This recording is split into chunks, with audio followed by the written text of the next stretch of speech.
No pálido entardecer, a cidade de Marechal Taumaturgo se banhava em uma neblina espessa, com as ruas escuras e silenciosas, onde sombras dançavam como se possuíssem vida própria.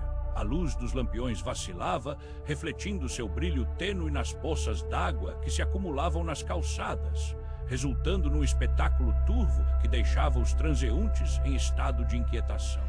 Casinhas de madeira gemiam sob a pressão de uma brisa sussurrante, e à medida que a noite se instalava, um profundo sentido de rongnés começava a permeá-la.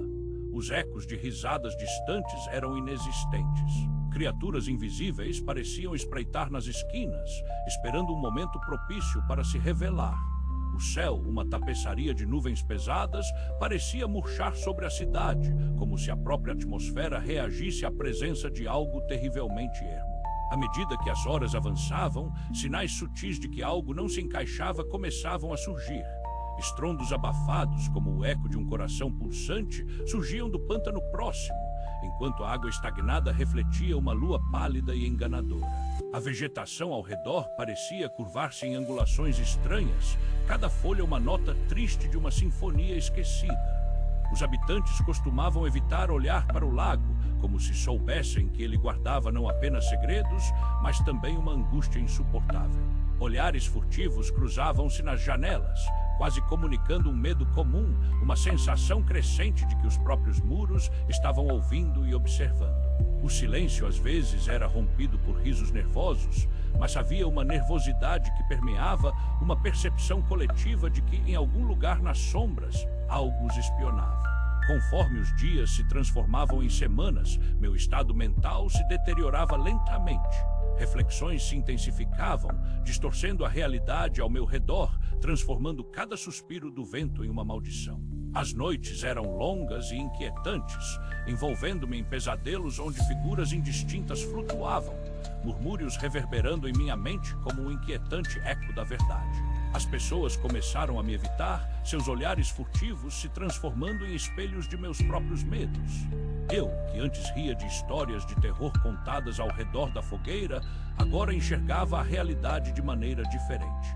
Uma rede de mentiras e ilusões se entrelaçava, parecendo cobrar vida, e o que antes parecia seguro se tornava um labirinto de dúvidas.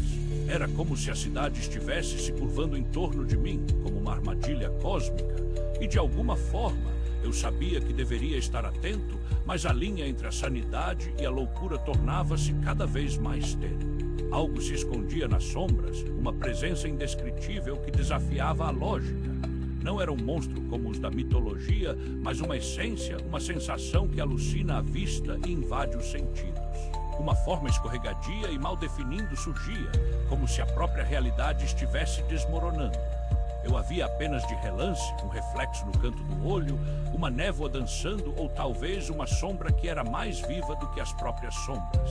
Lembranças de outros seres, ultrapassando a limitação do entendimento humano, surgiam em recordações coladas a essas visões, uma vastidão de energia pulsante, como gigas colossais, admirando a insignificância de sua existência.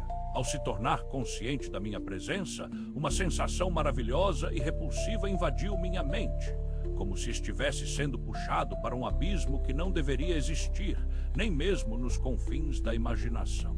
A cidade não era mais o que costumava ser. Agora, tudo estava imerso em um estado de incerteza.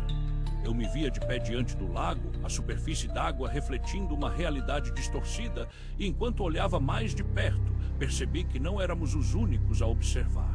Olhos insetoides e brilhantes estavam fixos em minha direção e uma onda de terror gelado percorreu minha espinha. O que se escondia sob a superfície não era mais uma dúvida, mas uma certeza. Éramos meros hóspedes em um mundo que não nos pertence. E foi nesse instante que a verdade se revelou. O que eu via traçava os contornos de um universo onde o tempo se desenrolava em ciclos sem fim, e cada um de nós era apenas uma nota em uma canção antiga e incompreensível. Eu não sabia se seria capaz de escapar desse olhar opressivo, dessa descoberta terrível, enquanto a bruma se fechava sobre mim, envolta em mistério, e eu me perguntei se, ao final, aqueles que acreditavam que a verdade é poética estavam apenas se iludindo, e quem diria que a realidade não era nada mais do que uma lenda. Se você anseia por mais histórias que ondulam nas frestas do desconhecido, uma realidade que clama para ser desvendada. Talvez seja a hora de se aprofundar nesse abismo. Mas antes de seguir, eu pergunto: esta narrativa foi apenas uma criação da minha mente ou uma verdade assustadora que se esconde à vista de todos? A resposta, como um eco distante, ainda persiste na escuridão.